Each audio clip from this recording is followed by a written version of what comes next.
சிவதந்தை தந்த வரதான நினைவின் பிராப்தி. Manifestation of this day. ஓம் சாந்தி. இனிமையிலும் இனிமையான பரம ஆசிரியர் பரமாத்ம தந்தையுடன் உத்தமமான சந்திப்பைத் தரும் சங்கமத்தின் சிரேஷ்ட வேளையில் மனம் புத்தியால் திவ்ய இணைப்பில் கொண்டேன். இனிமையான பரந்தாமத்தில் இருந்து ஆதியும் அந்தமும் இல்லாத நாடகத்தின் விசேஷ பாகத்தை நடிப்பதற்காக மட்டுமே வந்துள்ளேன்.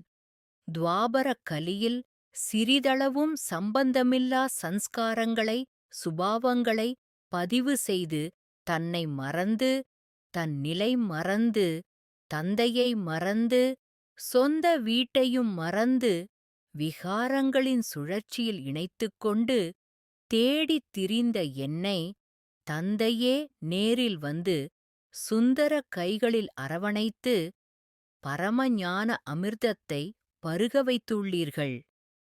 தந்தையால் மட்டுமே சர்வ ஞானத்தையும் சர்வ பாக்கியங்களையும் அடைந்து இன்று நான் ஈஸ்வரிய குல சத்திய வாரிசாக உள்ளேன். எல்லையற்ற விழிப்புணர்வால் அனைத்தையும் சர்வ சுதந்திரத்துடன் என் தந்தையிடம் மட்டுமே கேட்டு ஆழமான புரிதலும் கொண்டு தந்தையிடம் அங்கீகாரம் ஆசீர்வாதம் உரிமையோடு எடுத்து நிரப்பிக் கொண்டு உள்ளேன். எல்லையற்ற பாக்கியங்களை எல்லையற்ற கல்பங்களாக என்னுள் நிறைக்கும் அதிகாரம் என் தந்தைக்கு உரிய பரம அதிகாரம். பரமாத்ம சந்திப்பு, பரமாத்ம ஞானம், பரமாத்ம அன்பு, பரமாத்ம தூய்மை, பரமாத்ம பாலனை, பரமாத்ம வழி, பரமாத்ம பிராப்திகள் பரமபிதா பரமாத்ம தந்தையிடம் மட்டுமே வள்ளலாகித் தரும் அதிகாரம் உள்ளது.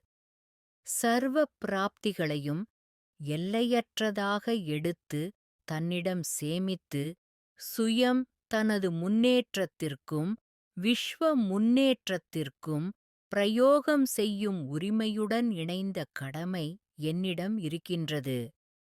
சர்வ சக்திவான் தந்தையுடன் இணைந்து சிவசக்தி சொரூபமாகி பரமாத்ம அன்பை சம்பூர்ணமாக அனுபவிக்கும் ஆத்மா நான்.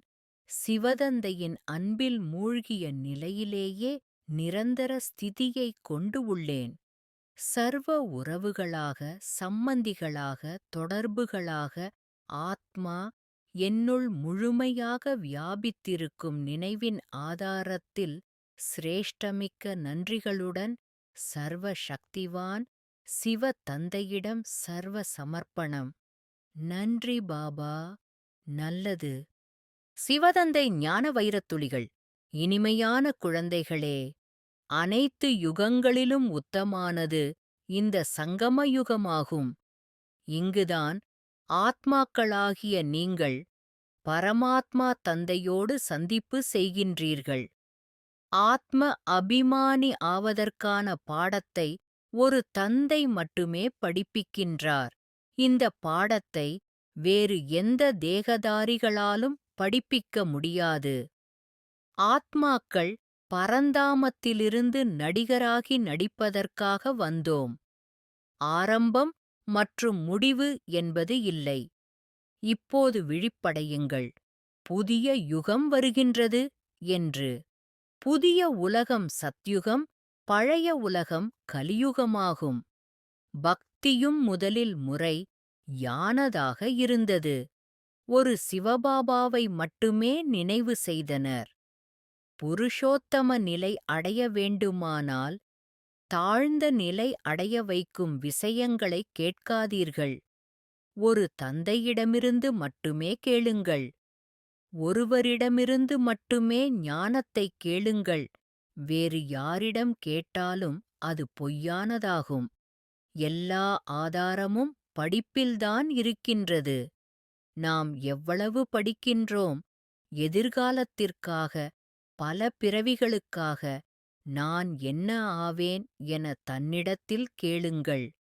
பல பிறவிகளுக்கும் கல்ப கல்பத்திற்குமாக வேண்டுமானால் படிப்பின் மீது முழு கவனம் செலுத்த வேண்டும். நாம் இந்த சரீரத்தை மாற்றிக்கொள்கிறோம். ஆத்மா பதீத நிலை அடைகின்றது. சரீரமும் பதீதமாக பழமையாகிறது. ஆத்மா மாறுவதில்லை. அரை கல்பம் தேக அபிமானியாக, அரை கல்பம் ஆத்ம அபிமானியாக இருக்கின்றோம்.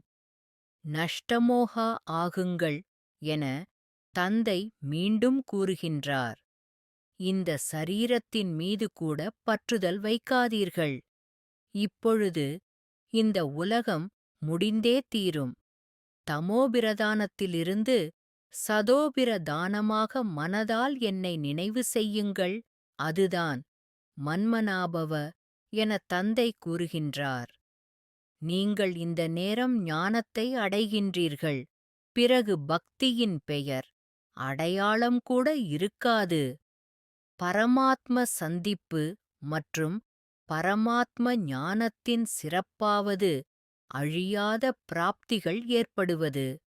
ஒரு அடி எடுத்து வையுங்கள் மற்றும் 1000 அடிகள் பலனாகப் பெறுங்கள்.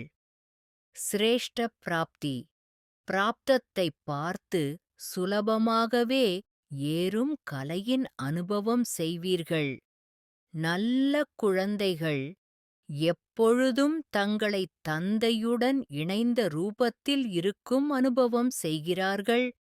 யாருக்குமே அவர்களை பிரித்து விடக்கூடிய வலிமை இருக்காது. நல்லது.